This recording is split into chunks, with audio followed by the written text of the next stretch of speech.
ఇక మీకున్న వ్యక్తిగత ఇష్టంతో ఈ హరిహర వీరమల్లులో మీరు చూస్తున్న ఎలిమెంట్స్ గురించి ఎవరైనా చెప్పండి. ఈ మూవీలో మీకు చాలా నచ్చిన ఎలిమెంట్. కాసేపు పాలిటిక్స్ ఇవన్నీ పక్కన పెట్టేయండి, మర్చిపోండి, అవంతా మర్చిపోయి పవర్ స్టార్ పవన్ కళ్యాణ్ గారి సినిమా రిలీజ్ అవుతుంది. దీంట్లో మీరు ఆశగా థియేటర్కి వెళ్తే ఇక్కడ మేము అసలు పేపర్లు ఎగరేయాల్సిందే అనుకునే ఆస్పెక్ట్ ఏంటి? ఫైట్సా? ఓకే. Martial arts.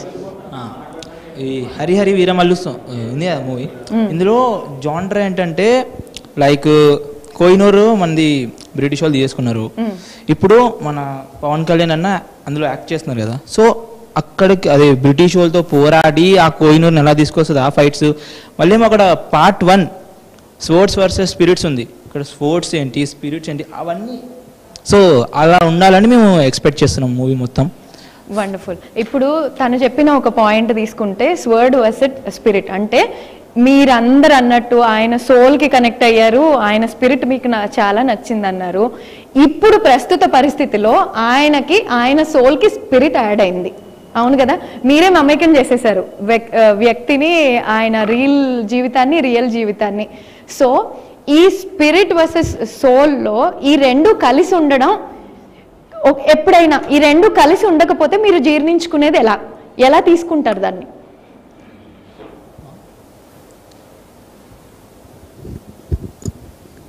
ఒక మనిషిలో పాజిటివ్స్ నెగిటివ్స్ రెండు ఉంటాయి. అలాగే మీరు చెప్పిన థింగ్ కూడా సేమ్. చాలామందికి అంటే దేవుడు చాలా తక్కువ మందిని పుట్టిస్తాడు అలా, అందులో ఈయన ఒకరు. ఈయనకు ఉన్నాయి కాబట్టే మేము ఇంత అభిమానిస్తున్నాం. అభిమానం కాదు, ఇంత ప్రేమ చూపిస్తున్నాం. చాలామంది హీరోస్కి కొన్ని 100 కోట్లు పెట్టినా రాని ప్రేమ ఇది బేసిక్గా. ఇంకొకటి సినిమా గురించి ఎలిమెంట్ అడిగారు కదా, ఇది ఎగ్జాక్ట్గా ఛత్రపతి శివాజీ గారు చనిపోయిన తర్వాత జరిగిన సంఘటన. రియాలిటీ అని చెప్పాలో లేకుంటే ఎక్కడో పాయింట్ తీసుకొని చేశారని చెప్పి జ్యోతికృష్ణ గారు చెప్పారు ఆల్రెడీ. ఎగ్జాక్ట్ పాయింట్ అది. Facts plus fiction.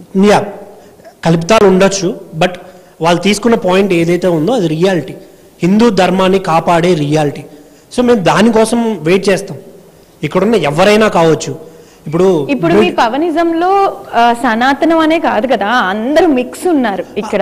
ఒక్కొక్కరు వాళ్ళ పనులు మానుకుని పవన్ కళ్యాణ్ గారి సినిమా కోసం వెళ్ళేటప్పుడు, కానీ సనాతన ధర్మం అనేది ఒకటి ఆయన ఎస్టాబ్లిష్ చేసినప్పుడు దానికి మీ మద్దతు మరి యునానిమస్ గా ఎలా చెప్పగలుగుతున్నారు? ఒకటి చెప్పనా, నేను క్రిస్టియన్ అండి బేసిక్గా. బట్ సనాతన ధర్మం అని ఎందుకు మాట్లాడుతున్నానంటే ఇక్కడ పుట్టిన ప్రతి ఒక్కడికి చెందే ధర్మం అది. సనాతన ధర్మం అంటే గుడికి వెళ్ళి మొక్కే వాళ్ళకే కాదు, ఈ గాలిలో పుట్టిన అదే ఈ నేలపైన పుట్టిన ప్రతి ఒక్కరికి సంబంధించిన విషయం. ఎవరో మత పెద్దలు కావచ్చు లేకుంటే ఇంకెవరో వాళ్ళ స్వార్థం కోసం చేసేవి ఇవన్నీ. సో ఒక బేసిక్ నాలెడ్జ్ ఉన్న పర్సన్, ఒక చదువుకున్న సంస్కారం ఉన్న పర్సన్ ఎప్పుడు దీని గురించి ఆలోచించడు. కులం ఏంటి మతం ఏంటి అని ఎప్పుడు ఆలోచించద్దు. దీనికోసం నేను ఒక డైలాగ్ అనుకున్నా, ఏంటంటే క్రిస్టియన్స్కి ఒకే పండుగ, ఒకటి 1 or 2, ముస్లిమ్స్కి 1 or 2, హిందూస్కి కొన్ని. బట్ ప్రతి ఒక్క మనిషి చేసుకునే పండుగ పవన్ కళ్యాణ్ సినిమా. గుర్తుపెట్టుకోండి. ఎందుకంటే థియేటర్కి వచ్చే వాళ్ళలో ఈయన క్యాస్ట్ వాళ్ళు ఉండరు, ఈయన మతం వాళ్ళు ఉండరు, కానీ ఇక్కడ పుట్టి ఆయన చూస్తూ పెరిగిన ప్రతి ఒక్కడు థియేటర్కి వస్తాడు.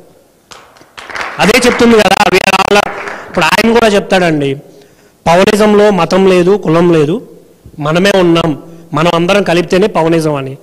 సింపుల్గా ఆయన చెప్పేశాడు ఆల్రెడీ. ఇప్పుడు నేను సనాతన ధర్మానికి సపోర్ట్ చేస్తున్నాను అంటే వేరే వాటికి చేయట్లేదని కాదు. మీరు పవనిజం అన్నారు కాబట్టి, పవనిజం అంటే మీలో సగం మంది మేము చూస్తూ పెరిగామన్నారు. సో మీరు పవనిజంకి అడాప్ట్ అయిపోయారు. రాబోయే తరానికి